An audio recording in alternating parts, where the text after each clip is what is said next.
If you've played FIFA 21 Ultimate Team at all this year, then you should see this message pop up next time you load up the game that Beckham is back and that you can now add the legendary English midfielder to your squad by logging into Ultimate Team. He's also available in Volta if that's a game mode that you personally play or have any remote interest in, and it's definitely a very nice touch that we now have access to this absolute icon of world football. If you haven't already played Ultimate Team this year though, or haven't yet picked up FIFA 21, the good news is that you have until January 15th to do so. So if you are getting FIFA 21 for Christmas, for example, then don't worry, you won't be missing out. And if you log into Ultimate Team before the 15th of January, then you will still get this David Beckham card. And like I said before, if you've already played Ultimate Team this year, then he should already be waiting for you in your account. If you're playing Ultimate Team for the very first time or creating a brand new account entirely though, all you got to do is go through the initial process of choosing your starter pack and kits.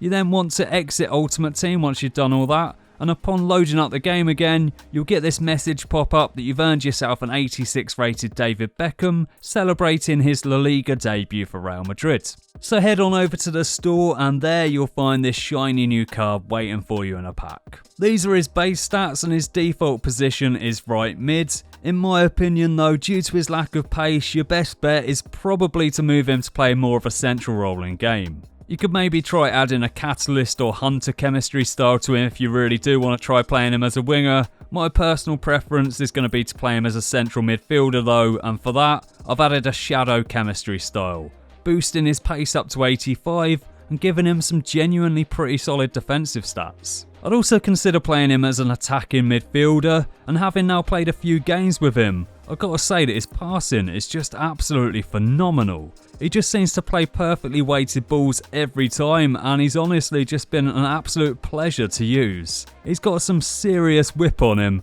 and the 97 curve means that he can cause some major problems, especially if you receive any free kicks on the edge of the box. In terms of his skill set, he's fairly comparable to Kevin De Bruyne. They're also a similar sort of height, and whilst David Beckham only has 3-star skills and a 3-star weak foot, for me, his lack of skill moves isn't really a huge problem at all, especially if you're playing him as a central midfielder, and his weaker left foot seems perfectly serviceable in game. All in all, it's a pretty fun card to use, and whether you're just starting out in FIFA 21 Ultimate Team or you've been building up your team for a while, there should be a place in most people's squads for this 86 rated David Beckham, and I for one am definitely going to be using him in the coming weeks and months, and hopefully banging in a fair few free kicks and penalties. Anyway though, so that's how to pick him up and my opinion of how best to utilise him. Let me know in the comments section if you are planning on using him, or if you have already played a few games with him, then what did you think of him?